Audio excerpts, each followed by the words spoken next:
In this installment of The Dude Perspective, we will be looking at the book The Chanel Sisters by Judith Little. In The Dude Perspective, we take a chick book and we look at it from the perspective of a dude. The goal of The Dude Perspective is to engender broader conversations around topics that dudes would not typically engage in, resulting in a more well-rounded population of dudes. It is not my intention to merely criticize the works.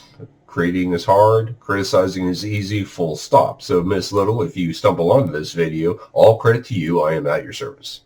However, I do have a bone to pick with you, Miss Little. A quick perusal of Chanel's Wikipedia page makes me an expert on all things France and Chanel and fashion. And I understand by way of that treasure trove of reputable information that the great Igor Stravinsky was associated with Coco Chanel.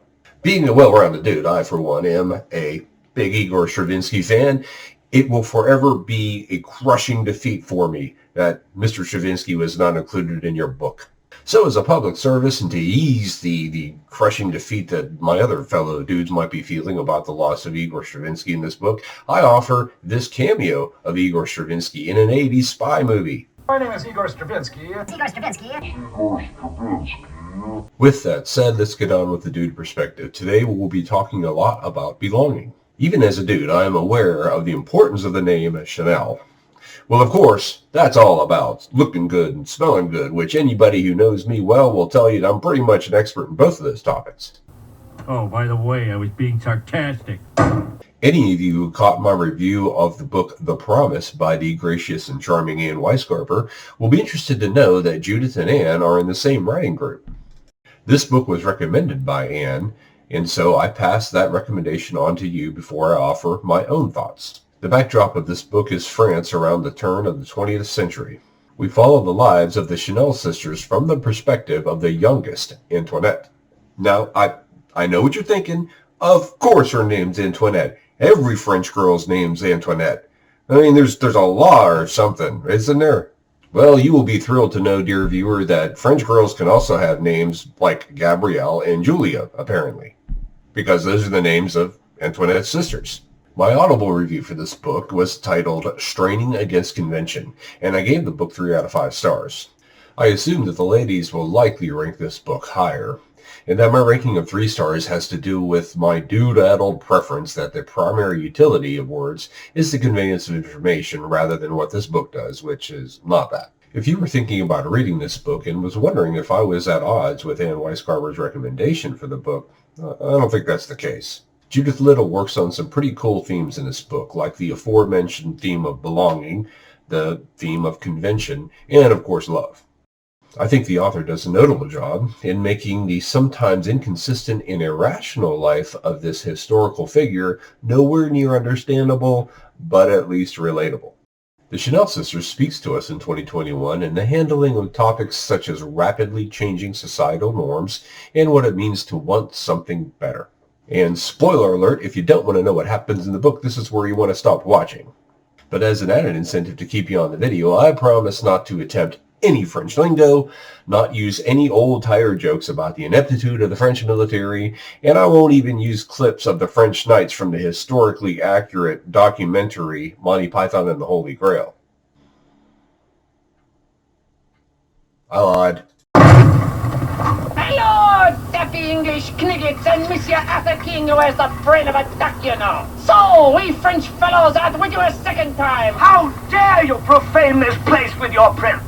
The story is told from the perspective of Antoinette Chanel, the youngest of the 3 Chanel sisters.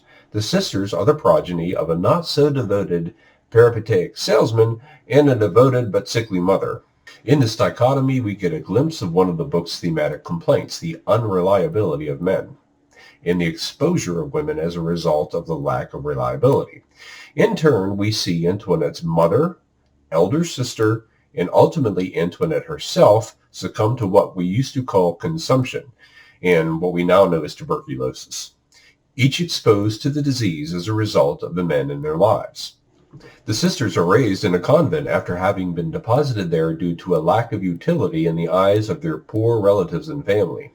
The nuns are as strict as one would expect, but they teach the sisters discipline, hard work, and importantly how to sew. The oldest of the 3, Julia, winds up pregnant and has a son named Andre. The boy is sent away to be raised by relatives, and Julia winds up working in the market, helping her grandparents sell things by being somewhat of an attraction to the foot traffic by way of her blossoming figure and good looks. The middle daughter is Gabrielle. She will grow up to be the famous Coco Chanel. As mentioned previously, Antoinette is the youngest. Antoinette is the numbers and operational specialist with a knack for sales that balances Gabrielle's abrasive but brilliant artistic flair. The two of them make a fantastic team as the owners of a small hat shop in Paris. As they enter young womanhood and venture beyond the walls of the convent, Julia, Gabrielle, and Antoinette develop a reputation for themselves as singers. They perform regularly at the local cafes of the Milan, and when the sisters become a favorite of the dandy, mustachioed, red-breeches sporting young men of the French military. It is in this role that Julia hooks up with a young man and becomes pregnant, ultimately leaving the convent. The story then focuses on Gabrielle and Antoinette. Gabrielle dreams of being a singer. Antoinette dreams of having a home. The book tries to show how these preferences shape their lives. The theme of belonging is strong in this book. These young peasant girls struggle to find their place.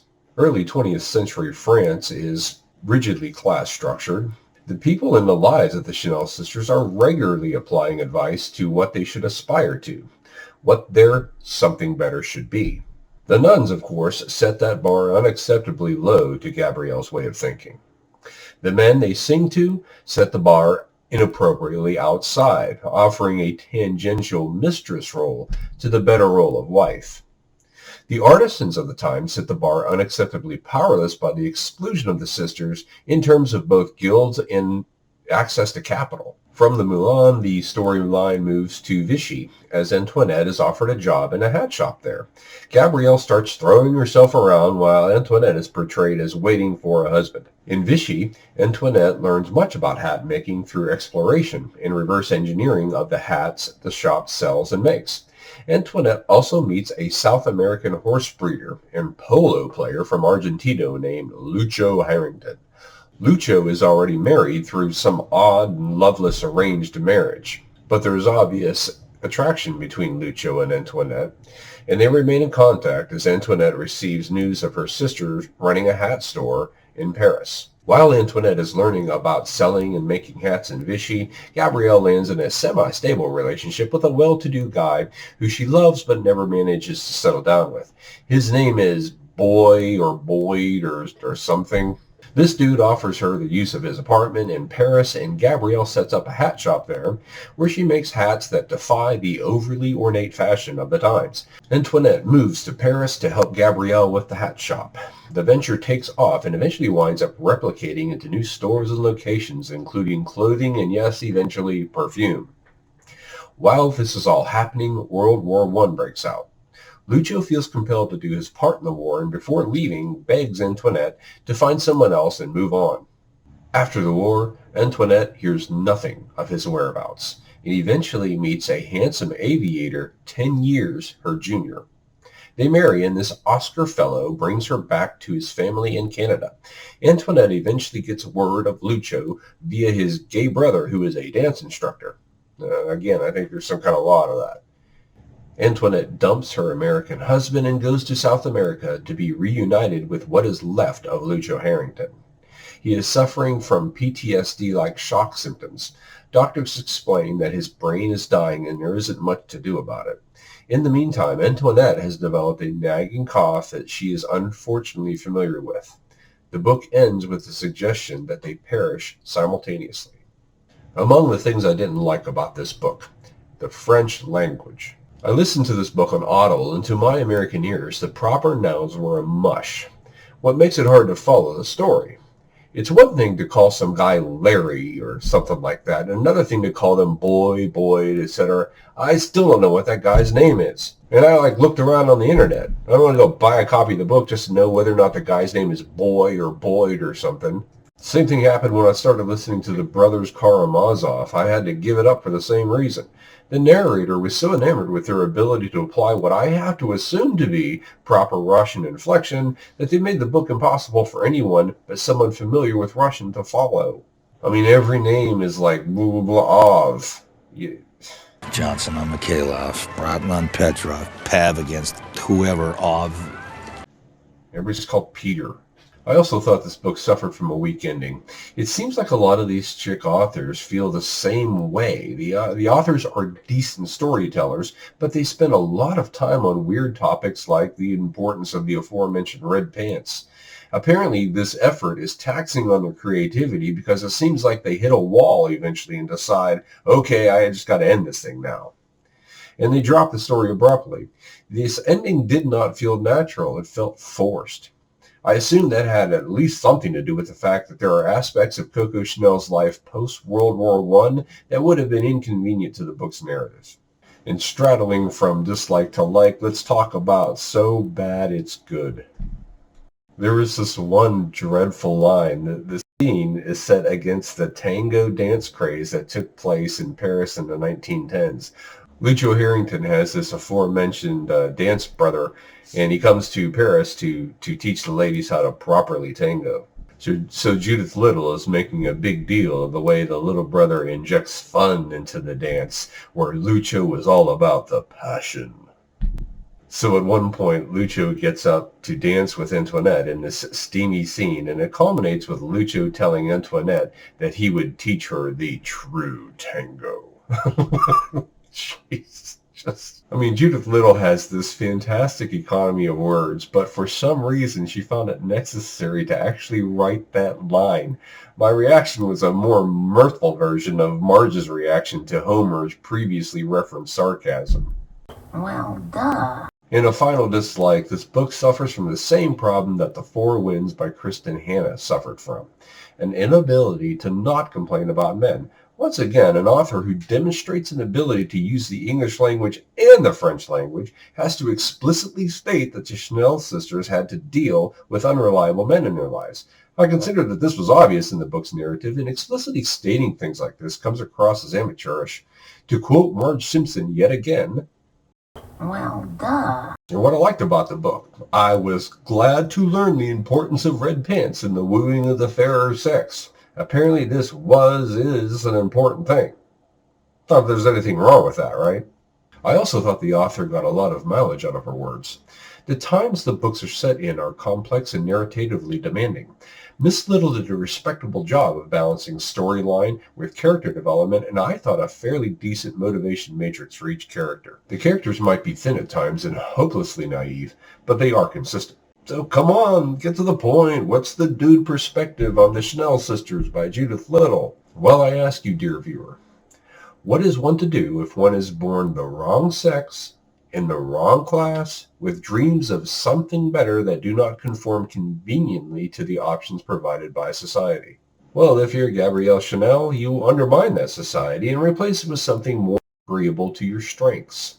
In the book The Chanel Sisters, we watch as the Chanel sisters replace the ostentatious fashion of turn-of-century Paris with fashion more accessible to those of lesser means. We watch as Coco Chanel defines a minimalist approach and escalates the value of the valueless. Coco Chanel found a way to monetize the absence of material. She found a way to weaponize her poverty against a social structure that wanted to keep her in a certain box. The dude perspective on the Chanel Sisters by Judith Little is that it seems to be a book that is willing to ignore intent and focus on results. It is a book that values convention only to the extent that it can be manipulated to fulfill the ends of the individual, and I think that is something I can get behind. So there you go, the dude perspective on the book The Chanel Sisters by Judith Little. Hope you enjoyed it. Keep an eye on the channel. This is life, if I recall correctly.